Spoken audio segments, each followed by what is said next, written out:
안녕하세요. 부기능입니다. 오늘 소개시켜드릴 책은 최재천 교수님의 다르면 다를수록입니다. 프롤로그. 자연은 순수를 혐오한다. 2013년 10월부터 2016년 12월까지 3년 2개월 동안 충남 서천에 지어진 국립생태원에서 초대 원장으로 일했다. 난 평생 대학 교수로 살면서 제대로 된 보직을 한 번도 해본 적이 없다. 감투를 탐하지 않고 오로지 연구와 교육에만 전념한 천생 교수라 말해주면 아주 좋게 평가하는 것이고, 보다 솔직히 말하면 나는 지극히 이기적인 얌체 교수였다. 학장이나 처장을 해본들 곰곰이 따져보니 내게 남는 건 별로 없어 보였다. 다른 교수님들 연구 잘하시라고 뒤치다꺼리 해주는 자리를 내가 뭐 때문에 하나 싶었다. 그래서 요리조리 빼면서 나만 잘 먹고 잘 살았는데 말년에 된통 걸린 것이었다. 행정 경험이 전무한 내가 갑자기 큰 국가기관, 그것도 신설기관을 운영하려니 걱정이 이만저만 아니었다.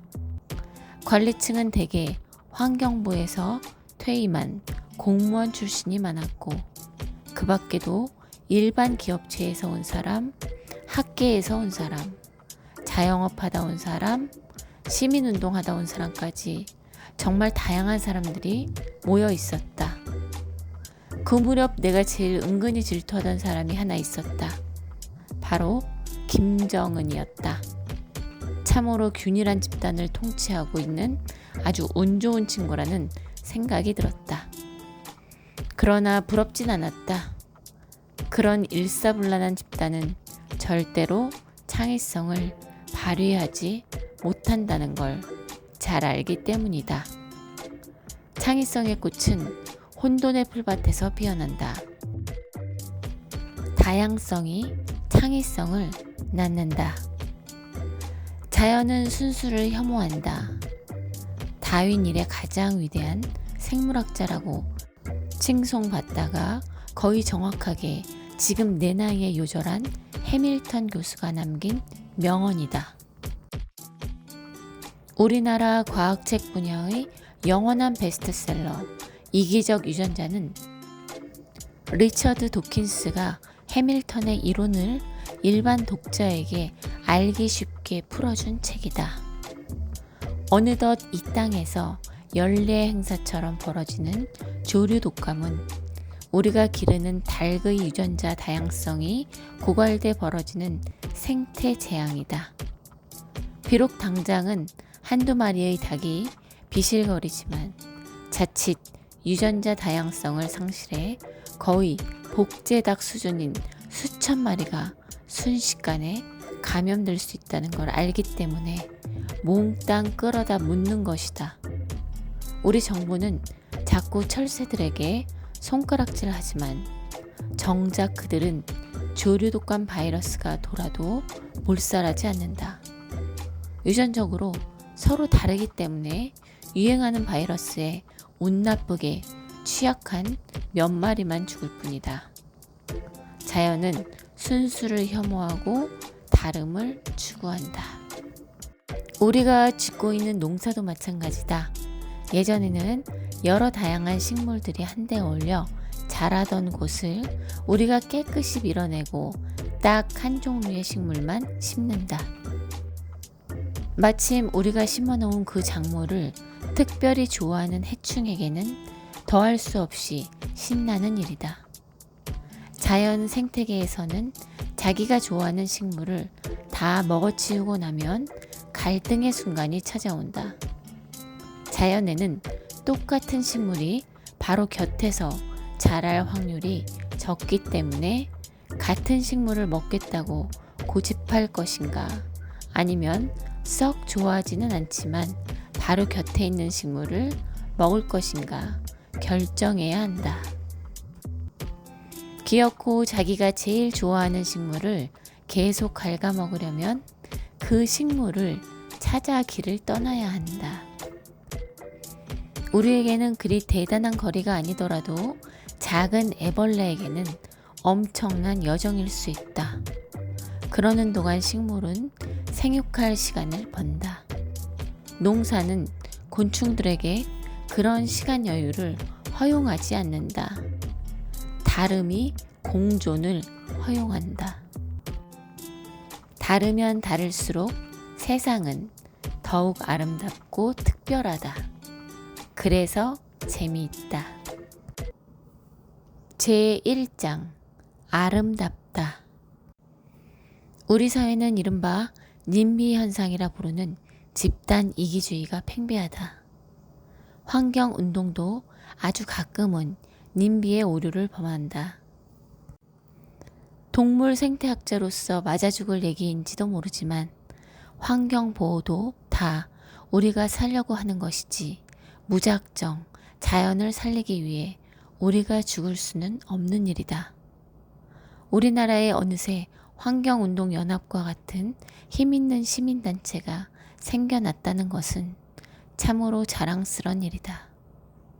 이제 다음 단계는 성숙해지는 일이다. 그러자면 배워야 한다. 구호성 운동도 멈춰서는 안 되겠지만 이젠 기초 생태 연구에 힘을 기울일 때가 왔다.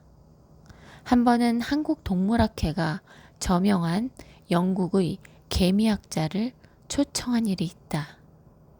그는 우선 영국 나비 동호인 협회에 감사한다는 말로 강연을 시작했다.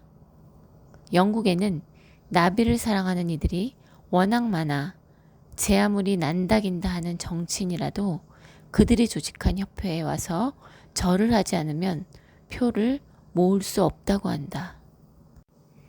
나비 동호인 협회의 도움으로 당선된 의원들이 나비를 보호하는 법안에 손을 들 것은 너무도 당연한 일이리라. 그렇게 해서 절멸위기에 놓인 부전나비 한 종을 보호하기 위해 적지 않은 예산이 책정되었다. 많은 환경보호 운동들이 그렇듯 그들도 그 부전나비의 서식지를 몽땅 사들인 후 말뚝을 뺑 둘러받고는 자축의 술잔을 높이 치켜들었다. 그러나 그들의 기대와는 달리 부전나비의 수는 오히려 더 빨리 줄어들었다. 그래서 뒤늦게나마 부전나비의 생태를 연구하기로 했다. 부전나비가 개미와 공생한다는 사실을 알고 영국의 개미학자에게 연구비가 주어졌다. 그 부전나비의 애벌레는 개미가 개미굴로 데리고 들어와 키워줘야만 나비가 될 수 있다. 연구 결과는 의외로 간단했다. 부전나비의 서식지에는 두 종의 개미들이 함께 살고 있었는데 부전나비를 데려다 키워주는 개미는 실내 온도가 높게 유지돼야 발육도 잘 되고 사회가 제대로 성장하는 반면 다른 종은 좀 서늘한 실내 온도를 선호한다. 그런데 부전나비를 보호한답시고 아무도 들어오지 못하게 하니 풀이 너무 자라 개미굴로 햇볕이 잘 들지 않았다. 이렇게 부전나비의 의붓 부모 노릇을 하는 개미들은 상대적으로 잘 자라지 못한다는 사실이 관찰되었다. 처방 역시 간단했다. 부전나비 보호구역에 동네 사람들이 기르는 소나 말들을 풀어놓을 수 있도록 허락했더니 풀이 짧아지며 개미굴의 온도도 상승하기 시작했다. 나비와 개미는 물론 주민들까지 함께 승리하는 그야말로 환경 친화적이며 생산적인 해결책을 찾아낸 것이다.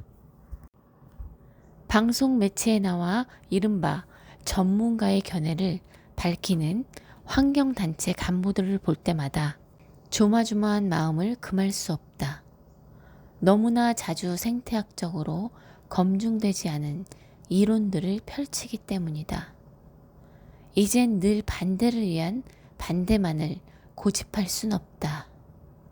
과학적 근거가 뒷받침되지 않는 구호는 더 이상 설득력이 없다. 환경보호에 생태학이 없기는 정부도 마찬가지다. 나는 오래전 환경부 장관과 야생동물 이동통로 사업을 둘러보던 중 환경부에서 시행하고 있는 환경기술사 시험에 생태학이 없음을 지적한 적이 있다. 정작 생물을 빼놓고 어떻게 환경을 얘기할 수 있는가 하는 지극히 간단한 논리를 차분하게 설명해 드렸다. 한참 내 강의를 듣던 그는 동행한 국장에게 생태학 과목을 당장 추가하라고 지시해 나를 놀라게 했다.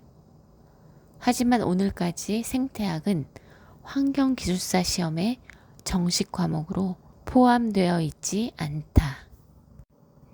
생태학이란 생물과 환경의 관계를 연구하는 학문이다. 인간 중심적인 세계관을 탈피하여 생태학적 세계관을 갖춰야 한다는 목소리가 학계는 물론 사회 각처에서 드높아지고 있는데 정작 생태학을 연구하고 가르치는 곳은 턱없이 부족하다. 인류 전체의 생존을 다루는 학문인 생태학을 정부 부처의 공무원들은 물론 환경단체의 회원들도 손쉽게 참여하여 배울 수 있는 제도적 뒷받침이 필요하다. 다름의 아름다움. 광우병 공포가 미쳐 가시기도 전에 구제역 바이러스가 전 세계를 유린하고 있다. 유엔사나 세계식량농업기구는 어느 나라도 구제역으로부터 안전할 수 없다고 경고했다. 실제로 영국에서 시작된 구제역은 유럽은 물론 중동과 남미에서도 발생하더니 이젠 드디어 몽골에까지 나타났다. 때맞춰 극성을 부리는 황사가 구제역 바이러스를 실어 오지 않는다고 아무도 장담치 못한다. 1969년 당시 미국 공중위생국 장관은 전염병의 시대는 이제 그 막을 내렸다고 호언장담했다. 이 얼마나 경솔한 판단이었는가.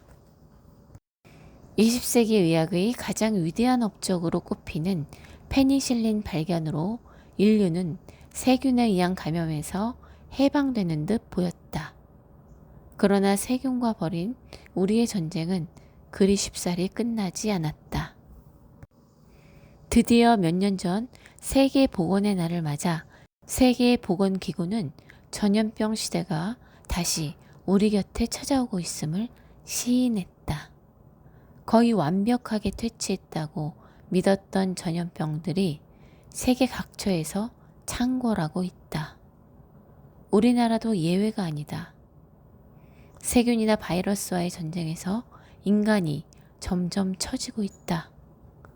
그들은 우리에 비해 세대가 워낙 짧기 때문에 훨씬 빨리 새로운 무기를 만들 수 있다. 생물은 그 어느 누구도 홀로 사는 것이 아니라 늘 다른 생물들과 함께 진화한다. 따라서 다른 생물들, 그 중에서도 특히 병원균과의 경주에서 뒤지면 결국 멸종의 길을 걸을 수밖에 없다. 자연은 순수를 혐오한다. 그걸 모르고 우리는 농사를 짓는답시고 한 곳에 한 종류의 농작물만 기른다. 해충들에겐 더할 수 없이 신나는 일이다. 구제역이나 광우병이 일단 발발하면 걷잡을 수 없이 번지는 까닭도 우리가 가축들을 모두 한 곳에 모아놓고 기르기 때문이다. 그렇다 해서 하루아침에 갑자기 집약 농업을 포기하고 소규모 유기농법을 도입하는 일은 그리 쉽지 않다. 정말 심각한 문제는 바로 유전적 다양성의 고갈이다. 더 좋은 품종을 얻기 위해 우리 인류는 지난 수천 년 동안 열심히 가축과 농작물의 유전적 다양성들을 줄여왔다. 좋은 유전자만 남기기 위해서 유전적으로 다양한 집단은 병원균의 공격을 받아도 몇몇 약한 개체들만 희생될 뿐이다.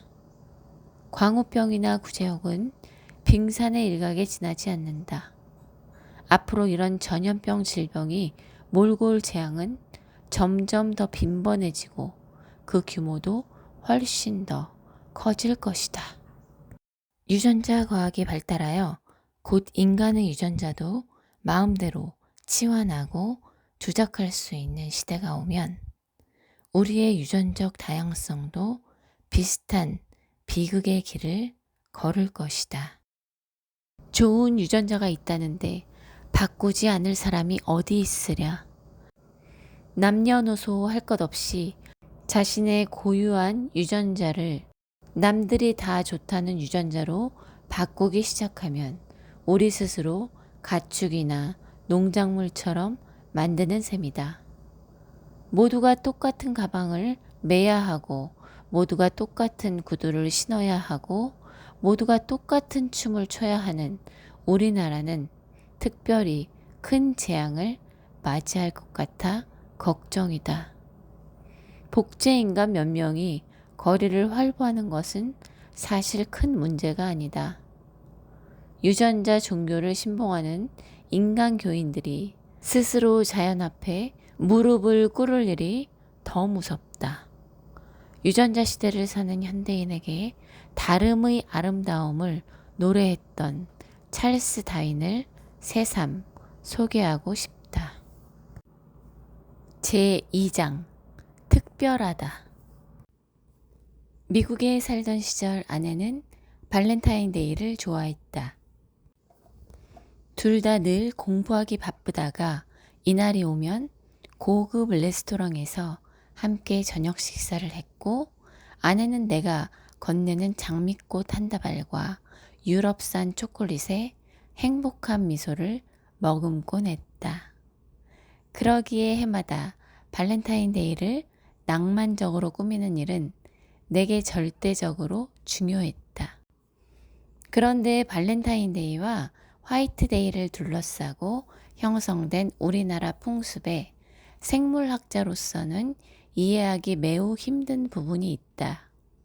미국에는 화이트데이라는 것도 없지만 발렌타인데이든 다른 어떤 날이든 언제나 남자가 여자에게 선물도 사주고 초콜릿이나 꽃을 바친다.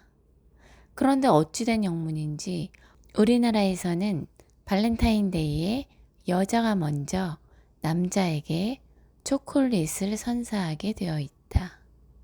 그러고 나서야 뒤늦게 찾아오는 화이트데이에 남자가 여자에게 고마움을 표한다. 동물 사회에서는 말할 나위도 없고 인간 사회에서도 그 유래를 찾아볼 수 없는 철저하게 남성 중심적 풍습이다. 순서가 뒤바뀐 예를 또 하나 들어보자. 한때 TV를 보면 청춘 남녀들이 서로 마음에 맞는 짝을 찾는 프로그램이 넘쳐났다. 동물들의 짝짓기 행동을 연구하여 영문으로 된 전문서적까지 출간한 바 있는 나에게는 여간 흥미로운 관찰거리가 아닐 수 없었다. 그런데 참 신기한 것은 최종 결정을 내린 후 남자들보다 여자들이 먼저 속마음을 내보이도록 짜여 있다는 점이었다. 자연계에선 있을 수 없는 일이다. 필경 남자 연출가들의 작품이리라. 성에 관한 한 궁극적인 결정권은 거의 예외 없이 암컷에게 있다. 자연계에서 수컷이란 동물들은 모두 암컷에게 선택받기 위해 보다 더 화려하게 자신을 치장하거나 온갖 춤과 노래를 동원하여 교태를 부릴 수밖에 없다. 스스로 제 아무리 잘났다고 뻐겨도 암컷이 잠자리를 같이 해주지 않으면 자신의 유전자를 후세에 남길 재간이 없으니 결국 수컷의 운명이란 암컷의 자비에 좌우되는 사뭇 불쌍한 것이다. 공작새 수컷은 보기에도 거북할 정도로 버거운 깃털들을 몸에 붙이고 다닌다. 그들이 포식자들에게 날 잡아 잡수하면서도 그 화려한 꼬리 깃털들을 펼치는 것은 오로지 암컷의 환심을 사기 위함이다. 엄청난 위험을 무릅쓰고라도 암컷들에게 잘 보여 번식에 성공한 수컷들이 혼자만 살겠다고 늘 숨어 지내던 수컷들보다 더 많은 유전자를 후세에 남겼기 때문에 진화한 현상이다. 인간의 경우에는 아마도 남자들이 경제권을 장악하기 시작하면서부터 성의 결정권도 상당 부분 거머쥐게 된 것으로 보인다. 하지만 바야흐로 여성의 세계가 활짝 열리고 있는 지금에도 이렇게 남자들의 입김이 강할 수 있을지 의문이다. 가슴팍의 검은 털은 수컷들 간의 우열을 가리는 신호로 쓰인다. 가슴에 검은 깃털이 많은 수컷일수록 대체로 나이도 많고 몸집도 비교적 큰 편이며 사회적 지위도 높다. 실제로 수컷 참새들이 서로의 가슴팍을 살피며 사회생활을 영위하는지 알기 위해 시애틀에 있는 워싱턴 대학 연구진은 다음과 같은 실험을 수행했다. 그들은 가슴에 검은 깃털이 별로 많지 않은 비교적 낮은 계급의 수컷을 잡아서 검정색 매직펜으로 가슴을 시커멓게 칠한 다음 날려보냈다. 유달리 시커먼 가슴팍을 내밀며 홀연히 나타난 무법자에게 수컷들은 모두 슬금슬금 자리를 피해주는 듯했다. 그러나 그리 오래지 않아 수컷들은 이 무법자가 생김만 늠름했지 영락없는 겁쟁이라는 사실을 알아내곤 매서운 공격을 가했다.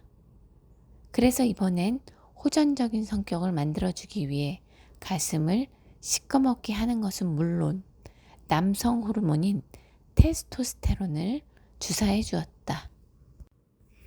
그러자 이 수컷은 시비를 걸어오는 다른 수컷들의 정면으로 맞서 싸움을 벌이는 것이었다. 결과는 참혹하게도 허세를 부리던 수컷의 죽음으로 끝이 났다. 아무리 외모가 그럴듯하고 싸움에서 비겁하게 물러나지 않는 용맹함을 지녔더라도 실제로 체력이 뒷받침해주지 않으면 성공할 수 없음을 보여주는 실험이었다. 이렇듯 참새 사회에서는 실속 없는 거품은 설당이 없다. 우리네 삶에서도 거품이 얼마나 허망한가. 한 가지 다행스러운 일은 우리 여성들이 모두 가슴팍의 난털로 남성미를 가늠하지 않는 것이다. 만일 그랬다면 우리들 대부분은 서양 친구들에게 밀리고 말았을 테니 말이다. 제3장 재미있다. 인간 유전체의 전모가 밝혀지기 무섭게 우리나라에서는 벌써 DNA를 보고 지능, 체질, 수명, 폭력성 등은 물론 성격과 궁합까지 알려준다는 검사 업체들이 날뛰고 있다. 생물학자의 귀에는 말도 되지 않는 얘기지만 적지 않은 어린아이들과 부모들이 솔깃해한다고 들었다. 인간 유전체의 전모가 밝혀졌다고 전 세계가 온통 호들갑을 떨었지만 사실 밝혀진 것은 우리 DNA의 염기 서열에 지나지 않는다. 쉽게 말하면 긴 DNA 사슬의 어느 자리에 어느 염기가 앉아 있는가를 찾아낸 것뿐이다. 그 염기들이 왜 그 자리에 앉아 있는지, 그리고 그곳에서 무슨 일을 하는지를 밝히려면 앞으로도 좋기 몇십 년은 더 기다려야 할 것이다. 인간 유전체 지도의 초안에서 가장 흥미로운 발견은 뭐니 해도 전체 유전자 수일 것이다. 적어도 10만 개는 되리라 예상했는데 그보다 훨씬 적은 3만 개쯤으로 밝혀졌다. 이를 놓고 성급하게 유전자보다 환경이 더 중요하다라는 사실이 밝혀졌다고들 하는데 그것은 사뭇 성급한 판단이다. 그보다는 하나의 유전자가 여러 가지 형질 발현에 관여한다는 이른바 다면 발현설에 힘을 실어 주었다고 봐야 할 것이다. 노화를 예로 들어 다면 발현을 설명하면 다음과 같다. 도대체 태어나서 왜 늙어야 하는가를 설명하는 일은 결코 간단치 않다. 애써 만들었으면 계속 쓸 일이지 뭐 때문에 잠시 사용하다가 폐기 처분을 한단 말인가. 다윈의 자연 선택론에 입각하여 이 문제를 분석하면 실마리가 풀린다. 노화 현상을 연구하는 진화 생물학자들은 젊었을 때 우리를 매력적으로 만들어 번식을 성공적으로 수행할 수 있도록 도와주던 유전자가 어느 순간부터인가 홀연 우리를 저승의 벼랑으로 떠밀기 시작한다고 믿는다. 유전자란 원래 자기 자신의 복제만을 위해 존재하는 다분히 이기적인 실체라서 어떤 방식으로든 자기 복제에 더 유리한 쪽으로 행동한다.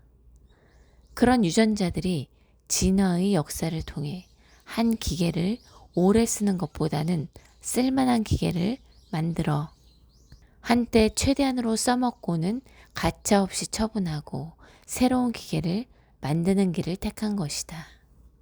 그 방법이 결과적으로 더 많은 복사체들을 가져다 주었기 때문이다. 아마도 이처럼 우리 몸속의 많은 유전자들은 여러 요인에 관여하고 있을 것이다.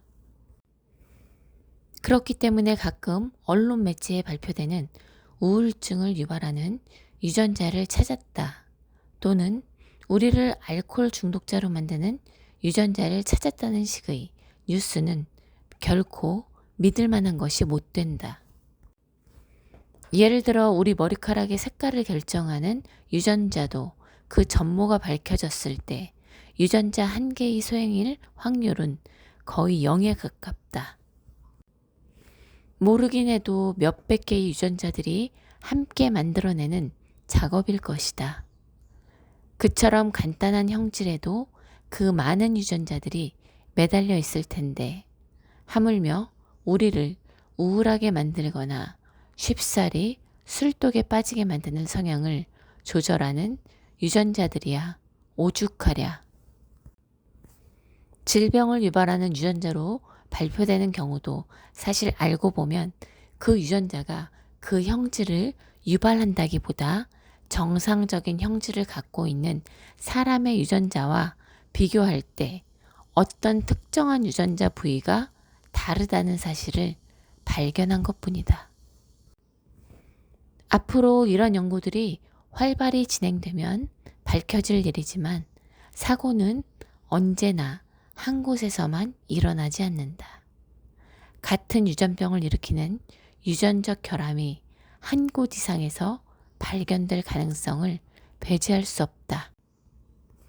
하나의 형질이 발현되려면 여러 단계의 화학 반응들을 거쳐야 하고 그 긴 반응 단계에서 사고가 날 수 있는 곳이 한 곳만일 까닭이 없기 때문이다.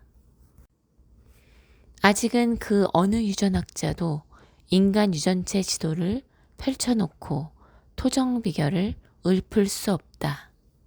질병을 야기하는 비정상 유전자 상태를 찾아내는 일은 비교적 쉽게 이루어질지 모르지만 아무리 간단한 형질이라도 그 배후 유전자들을 모두 찾아내는 데는 엄청난 시간이 걸릴 것이다.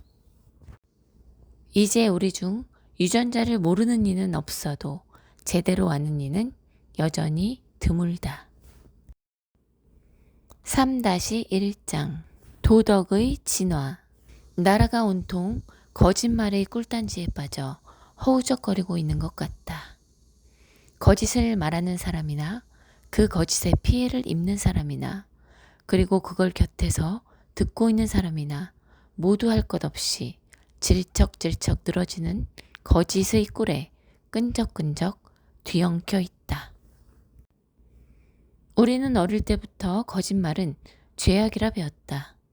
목에 칼이 들어와도 절대 거짓을 말해서는 안 된다는 교훈을 귀가 따갑게 들어왔다.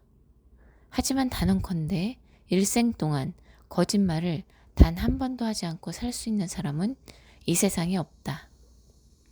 일단 거짓말로 목숨을 건진 다음 나중에 조용히 그래도 지구는 돈다고 중얼거렸던 갈릴레오는 거짓말을 하고도 존경받는 몇 안 되는 위인이지만 사랑하는 사람을 위해 하다못해 선의의 거짓말이라도 한번 안 해본 사람이 어디 있으며 절박한 상황에서 스스로 용기를 북돋기 위해 난 할 수 있어 식의 자기 기만적 거짓말을 되뇌어 보지 않은 사람이 어디 있으랴.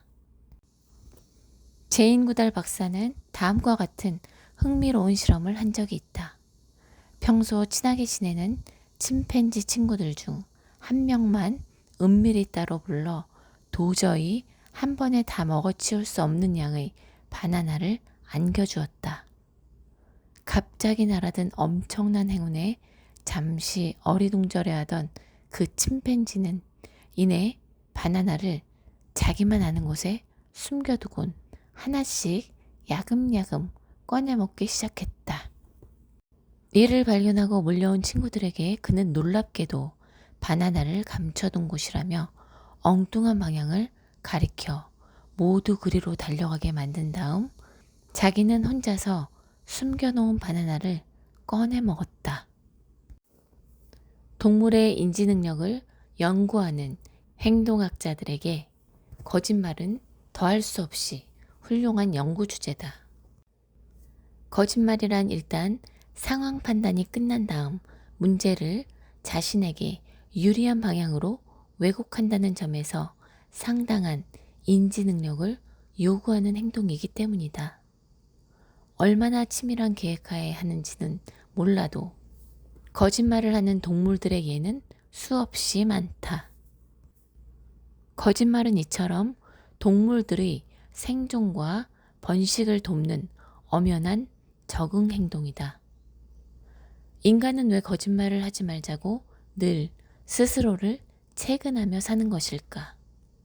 당장 이렇다 할 이득을 주는 것도 아닌 듯 싶은데 왜 그렇게 도덕 운운하며 사는 걸까? 우리 인간이 자연계에서 보기 드문 도덕적인 동물로 진화한 까닭은 그 옛날 우리 조상 중 좀 더 도덕적으로 행동한 이들이 야비했던 이들보다 더 성공적으로 자손들을 길러냈기 때문이다. 단기적으로 손해도 보지만 궁극적으로는 더 유리했다는 말이다. 그렇게 전파된 이른바 도덕 유전자들이 아직도 우리들 몸속에 남아 우리들로 하여금 거짓을 말할 때마다 자꾸 코끝이 간지럽도록 만드는 것이다.